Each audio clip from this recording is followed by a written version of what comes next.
about these advances that we saw on Wall Street and Europe, really, I guess, hinging on the hopes that they'll come to some rescue package or bailout fund just in 2 weeks' time? That's right. Essentially, it's a relief rally. What we're seeing is that everybody's saying, well, Europe finally is talking about the real issues. However, talking about the issues and actually solving them is a huge difference. 100 to 200 billion euro risk in recapitalization fund is nothing. They will need at a minimum 500 billion euros. In other words, it has to be the size of US TARP. And US TARP, as you remember, was about $700 billion. That's right. It's not going to be any less. The chances of national governments and ECB agreeing on recapitalization of the banks of that magnitude are incredibly, incredibly low. I bet. And now let's talk about the market action itself, because we saw the biggest gain on Wall Street since the end of August, but very thin volume. Same thing here in the Asia Pac. What is that saying to you?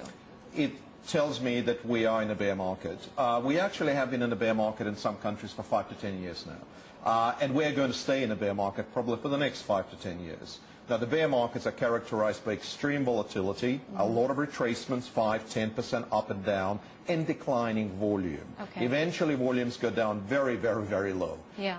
But have we seen the lows for the year? No, we have not. We have not. No. Well, in terms of the index, if you were to look at S&P, and if you were to say, let's reprice it on a longer-term basis, it is still overvalued by at least 20–30%. So are you saying that stocks could go down another 20–30%? They might or might not in any given time frame, in other words, months or two, but theoretically, U.S. is overvalued. The same as China, relatively speaking, is undervalued. Okay, so we have not seen the lows for the year. No, we have not. Okay, what's going to dictate trade in the next few months or so? Well, essentially, it all comes down to macro issues. All valuation parameters are gone.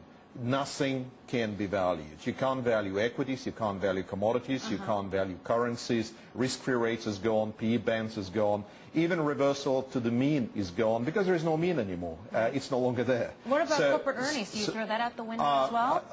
Largely, because usually corporate earnings are important when you have judgment or believe that the management has some visibility of longer-term earnings.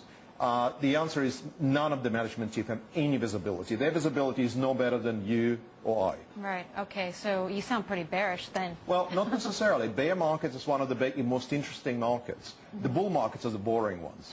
The bear markets actually consist of a variety of massive rises and massive falls. Okay. The key in the bear market is to pick up as many of those rises as you possibly can and avoid as many of the collapses as you possibly can. Now, you do sound bearish because you said eventually, sometime in the future, that China's growth might hit to zero. May not be in 2015, right? Yeah. But okay, but let's talk about this time, this date here, because of what happened with China basically trying to shore up its banks. What does that say to you? I mean, that they need to step in, the government needs to step in to provide, I guess, capital to pick up shares of Chinese lenders? It tells you that the Chinese government is concerned. Yeah. And the reason it's concerned is because the developed countries are not liquefying, they're refusing to increase money supply or to do fiscal stimulus. China effectively is tightening.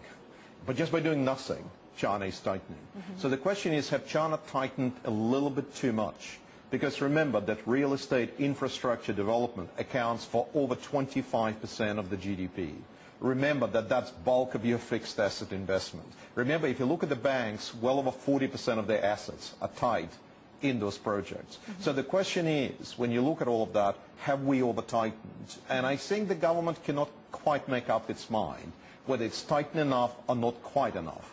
My personal view is that they need to loosen up as we go through towards the end of the year.